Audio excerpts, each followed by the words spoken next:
اگلی صبح جیسے ہی سکندر گھر سے نکلا، شانزے نے اپنا چھوٹا سا دوپٹہ مضبوطی سے سر پر باندھا، دروازے کی طرف دیکھا اور پھر ایک گہری سانس لے کر باہر کی طرف دوڑ لگا دی۔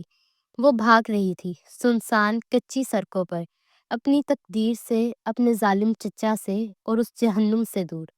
اسے نہیں معلوم تھا کہ وہ کہاں جا رہی ہے، اس کی منزل کیا ہے، بس وہ بھاگتی جا رہی تھی، ایک نئی صبح کی تلاش میں، ایک نئی زندگی کی امید میں۔ اپنے مشن کے ہیڈ کوارٹر سے واپس لوٹتے ہوئے میجر راکب کا چہرہ کسی بھی جذبے سے عاری تھا۔ وہ ایک چلتی پھرتی مشین لگ رہا تھا، جس کے اندر سے دل اور احساسات نکال لیے گئے ہو۔ اس کا دوست اور ساتھی میجر فراز بے چینی سے اس کا منتظر تھا۔ عاقب کو اندر آتے دیکھ کر وہ تیزی سے اس کی طرف بڑھا۔ عاقب، تم ٹھیک ہو؟ فراز نے اس کے کندھے پر ہاتھ رکھتے ہوئے تشویش سے پوچھا۔ عاقب نے اس کا ہاتھ جھٹک دیا۔ اس کی آنکھوں میں ایک سرد بیگانگی تھی۔ مجھے کچھ نہیں ہوا، فرض پورا کیا ہے، ملک سے غداری کی سزا موت ہوتی ہے۔ اس کی آواز میں وہی برف جیسی ٹھنڈک تھی۔ فراز نے ایک گہری سانس لی۔ میں جانتا ہوں، مگر وہ تمہارے بچے کی ماں تھی، تمہاری بیوی تھی، وہ کچھ نہیں تھی۔ عاقب دھارا، وہ ایک دھوکہ تھی، ایک فریب۔ اس واقعے نے مجھے ایک بات سکھا دی ہے فراز، کہ عورت ذات پر کبھی اعتبار مت کرنا۔ ان کی معصومیت کے پیچھے ایک شاطر دماغ چھپا ہوتا ہے۔ اس کے لہجے میں دنیا کی ہر عورت کے لیے نفرت اور بے یقینی تھی۔ کمرے میں موجود ایک چھوٹے سے بستر پر لیٹا 2 دن کا بچہ شاید اپنے باپ کے دل کی حالت محسوس کر کے رونے لگا۔ عاقب نے اس کی طرف پلٹ کر بھی نہ دیکھا، مگر فراز تیزی سے اس کی طرف لپکا اور اسے گود میں اٹھا لیا۔ اس معصوم کا کیا قصور ہے عاقب؟ فراز نے بچے کو چپ کرواتے ہوئے کہا۔ عاقب چند لمحوں کے لیے خاموش رہا۔ اس نے بچے کی طرف دیکھا۔ ایک لمحے کے لیے اس کی آنکھوں میں درد کی ایک لہر ابھری، مگر پھر اس نے خود پر قابو پا لیا۔ اس نے آگے بڑھ کر بچے کو فراز کے ہاتھوں سے لیا، اس کے ماتھے پر ایک پھیکا سا بوسہ دیا اور پھر واپس فراز کی گود میں ڈال دیا۔ اسے میرے والد کے پاس لے جاؤ، عاقب نے فیصلہ کن انداز میں کہا۔ فراز چونک گیا۔ کیا؟ بریگیڈیئر صاحب کے پاس؟ عاقب، تم جانتے ہو وہ تم سے کتنے ناراض ہے۔ انہوں نے اس شادی کی وجہ سے تم سے ہر رشتہ توڑ دیا تھا۔ کیا تمہیں لگتا ہے کہ وہ اس بچے کو قبول کریں گے؟ اگر انہوں نے انکار کر دیا تو؟ وہ انکار نہیں کریں گے۔ عاقب کا لہجہ اٹل تھا۔ میرا باپ مجھ سے ناراض ہو سکتا ہے، مگر اس چھوٹی سی جان سے نہیں۔ یہ ان کا خون ہے، ان کا پوتا ہے، وہ اسے کبھی رد نہیں کر سکتے۔ اس نے اپنی جیب سے ایک خط نکال کر فراز کو دیا اور کہا، یہ انہیں دے دینا، میں ایک طویل مشن پر جا رہا ہوں، واپسی میں 3 سال لگیں گے، تب تک میرے بیٹے کی ذمہ داری اب تمہاری اور میرے گھر والوں کی ہے۔ اس سے پہلے کہ فراز مزید کچھ کہتا، میجر عاقب تیزی سے کمرے سے باہر نکل گیا۔ اس نے ایک بار بھی مڑ کر اپنے بیٹے کی طرف نہیں دیکھا، جیسے وہ اپنی زندگی کا ایک تکلیف دہ باب ہمیشہ کے لیے بند کر کے جا رہا ہو۔ دوسری طرف شانزے بھاگ بھاگ کر تھک چکی تھی۔ رات کا اندھیرا چھٹ رہا تھا اور صبح کی پہلی کرنیں نمودار ہو رہی تھی۔ اس کا گاؤں بہت پیچھے رہ گیا تھا۔ اس کے پاؤں شل ہو چکے تھے اور گلا پیاس سے خشک تھا۔ تبھی اس سے دور سے ایک رکشہ آتا دکھائی دیا۔ یہ اس کے لیے امید کی پہلی کرن تھی۔ اس نے اپنی ساری ہمت جمع کر کے رکشے کو ہاتھ دیا۔ رکشہ اس کے پاس آ کر رک گیا۔ کہاں جانا ہے بیوی؟ اڈھیر عمر ڈرائیور نے پوچھا۔ شہر، مجھے شہر لے چلو۔ اس کی آواز بمشکل نکلی۔ اس کے پاس پیسے نہیں تھے، بس اس کی ماں کی دی ہوئی کانوں کی ایک چھوٹی سی بالی تھی۔ اس نے وہ اتار کر ڈرائیور کے ہاتھ پر رکھ دی۔ ڈرائیور نے ایک نظر اس کی حالت اور پھر بالی پر ڈالی اور خاموشی سے اسے بیٹھنے کا اشارہ کیا۔ گھنٹوں کے سفر کے بعد جب رکشہ شہر میں داخل ہوا تو شانزے کی آنکھیں حیرت سے پھیل گئی۔ اونچی اونچی عمارتیں، گاڑیوں کا شور اور انسانوں کا ہجوم۔ اس نے اپنی پوری زندگی میں ایسا منظر نہیں دیکھا تھا۔ وہ خوف اور حیرت کے ملے جلے تاثرات سے سب کچھ دیکھ رہی تھی۔ رکشے والے نے اسے ایک چوک پر اتار دیا اور وہ اجنبیوں کے ہجوم میں اکیلی کھڑی رہ گئی۔ دوپہر کا وقت تھا اور دھوپ کی تپش بڑھ رہی تھی۔ وہ پناہ کی تلاش میں بے مقصد سڑکوں پر چلنے لگی۔ چلتے چلتے وہ ایک ایسے علاقے میں آ گئی جو باقی شہر سے بالکل مختلف تھا۔ صاف ستھری چوڑی سڑکیں، بڑے بڑے خوبصورت گھر اور ہر طرف ایک عجیب سا سکون اور نظم و ضبط۔ اسے اندازہ نہیں تھا کہ وہ آرمی کے افسران کے رہائشی علاقے کینٹ میں آ گئی ہے، جہاں عام لوگوں کا داخلہ ممنوع تھا۔ اچانک اسے دور سے ایک فوجی جیپ آتی دکھائی دی۔ اس پر سوار فوجی وردیوں کو دیکھ کر اس کے ہاتھ پاؤں پھول گئے۔ اس کے گاؤں میں تو کوئی قانون نہیں تھا، مگر اسے لگا کہ یہ لوگ ضرور اسے پکڑنے آئے ہیں۔ شاید اس کے چچا نے پولیس کو خبر کر دی تھی۔ اس خوف کے مارے وہ بدحواسی میں بھاگی۔ سامنے ایک بڑے سے گھر کا گیٹ کھلا تھا۔ اس نے ادھر ادھر دیکھے بغیر اندر کی طرف دوڑ لگا دی اور گھر کے مرکزی دروازے کو دھکیل کر اندر داخل ہو گئی اور جلدی سے اندر سے کنڈی چڑھا دی۔ اس کا سینہ تیزی سے دھڑک رہا تھا اور سانسیں بے ترتیب تھیں۔ اس نے اپنا کان لکڑی کے دروازے سے لگا کر باہر کی آہٹ سننے کی کوشش کی۔ باہر خاموشی تھی، مگر اس کے اندر خوف کا طوفان برپا تھا۔ وہ ایک انجان گھر میں انجان لوگوں کے بیچ ایک قیدی بن چکی تھی۔ اسے نہیں معلوم تھا کہ اس دروازے کے پیچھے اس کی منتظر تقدیر کیا نیا کھیل کھیلنے والی ہے۔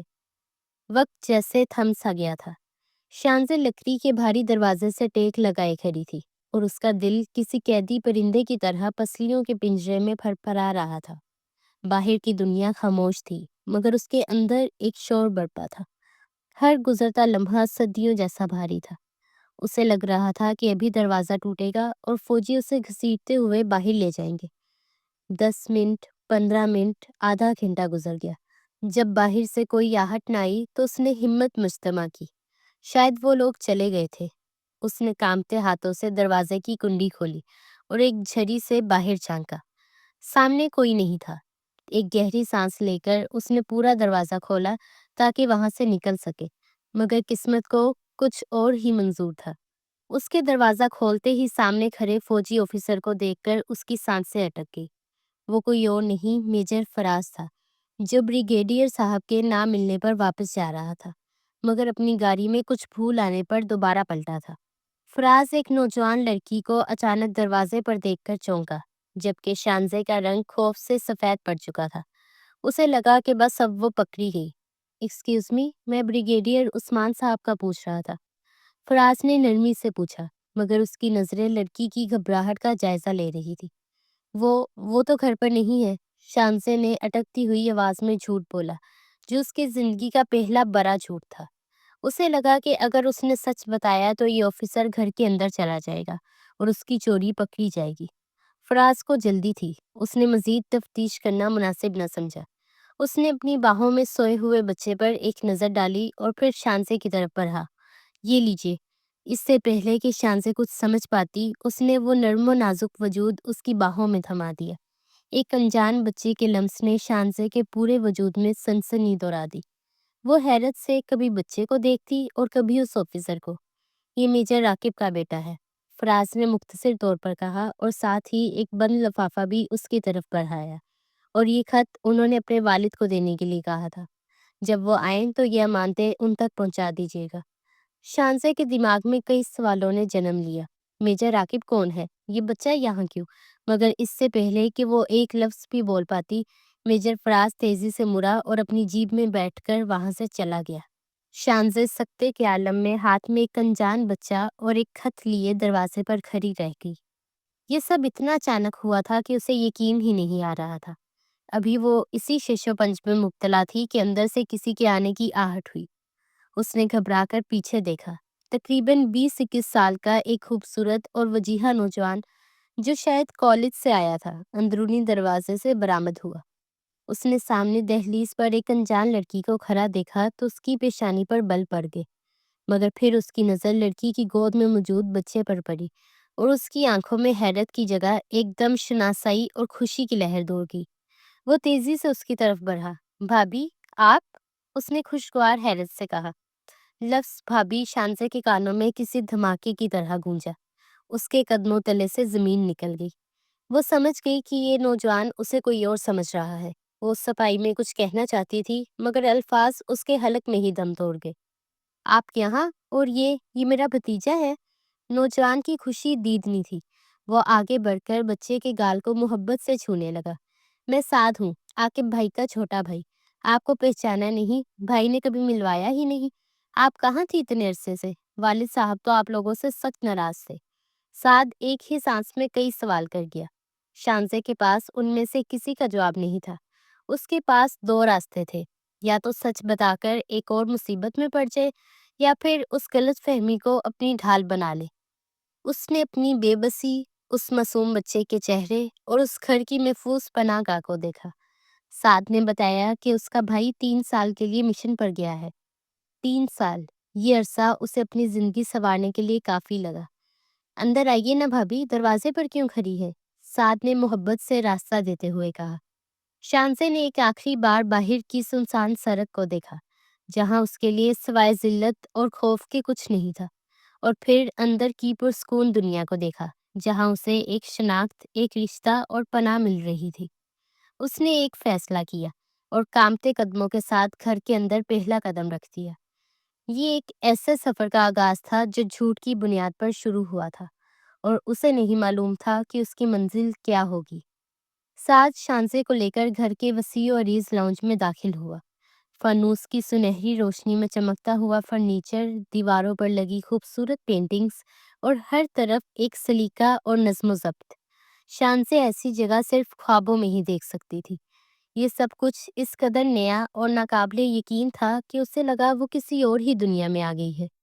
اسے اپنی گود میں موجود بچے کو اور مضبوطی سے تھام لیا، جیسے اس اجنبی دنیا میں وہی اس کا واحد سہارا ہو۔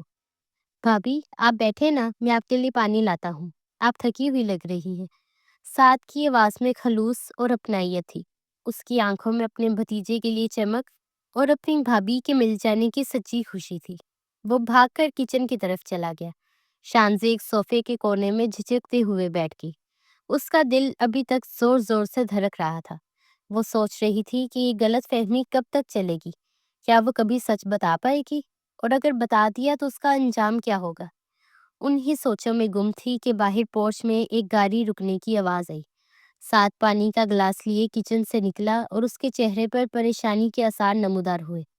لگتا ہے بابا آ گئے، اس نے دھیمی آواز میں کہا۔ بھابھی، آپ پریشان مت ہونا، بابا تھوڑے سخت مزاج ہیں لیکن دل کے برے نہیں ہیں، میں ان سے بات کروں گا۔ ابھی سعد کی بات پوری بھی نہیں ہوئی تھی کہ دروازہ کھلا اور ایک باروب اور وجیہہ شخصیت اندر داخل ہوئی۔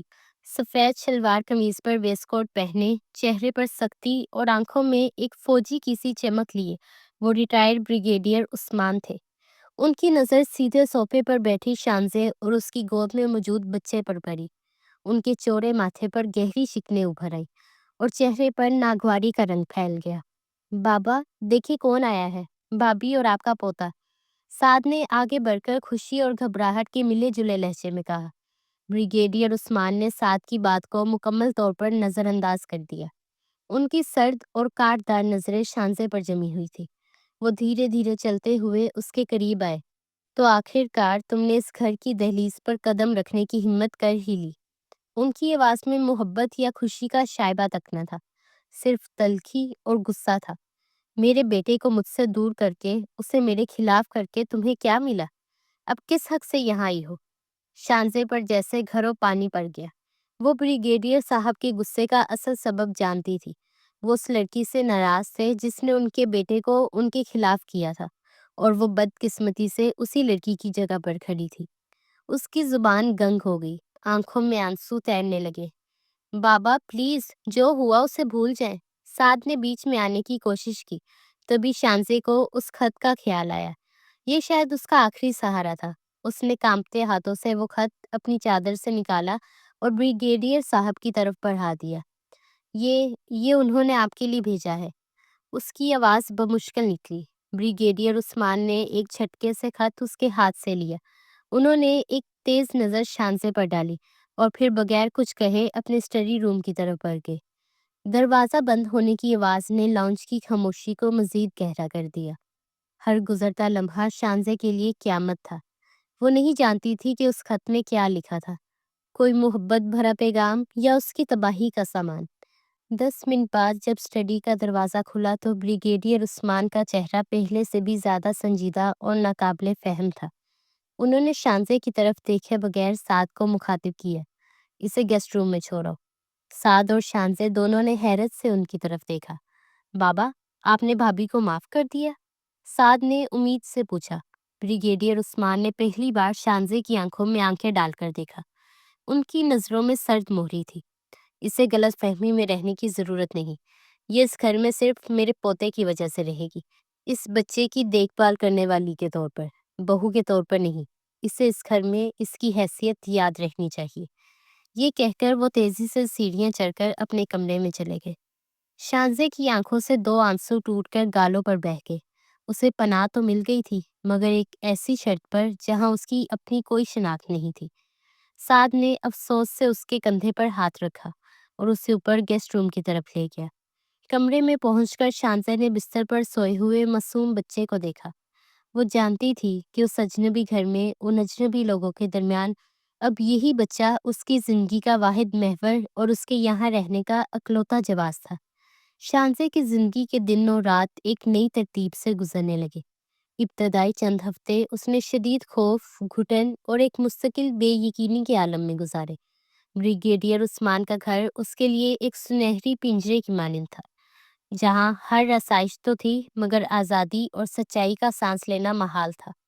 وہ ہر وقت اس ڈر میں رہتی کہ نہ جانے کب اس کے جھوٹ کا پردہ فاش ہو جائے اور اسے اس پناہ گاہ سے بھی نکال باہر کیا جائے۔